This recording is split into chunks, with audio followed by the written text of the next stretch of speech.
Town officials say several years ago, Julian Enterprises dumped contaminants at this Department of Public Works pile. 2 town employees knew about it. Fill from that pile was used at parks and school fields, and that created a firestorm after asbestos and lead were found. Our community's trust has been broken. State Representative Brenda Kupchik, who's running against Tetreau, told News 12 Connecticut today she believes the town hasn't come clean about the soil from the beginning. This issue is awful, and every day there's disputes to the comments coming out of Town Hall. And we've also taken action to make sure that these things never happen again in our town. Ms. Kupchik knows better. I do know better. I know that if I were the chief elected official of the town of Fairfield, I would have made sure that this was followed up on.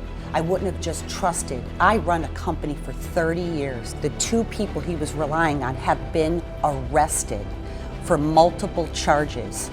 This is not, the HR director read the police report, and I find it hard to believe, and so did the rest of the town of Fairfield, that the HR director never spoke to the first selectman about any of this, It just simply doesn't make sense. 4 fraudulent bonds, illegal dumping.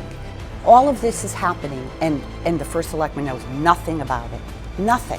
I mean, yes, there's emails going out now after this was all uncovered and 2 people were arrested.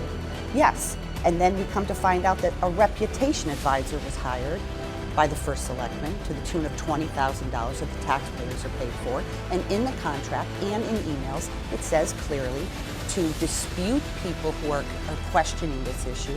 This is a serious issue. There is public corruption. The prosecutor writes, hazardous material being spread throughout the town of Fairfield. I didn't make that turn off. These are residents wanting to know what is going on in their community.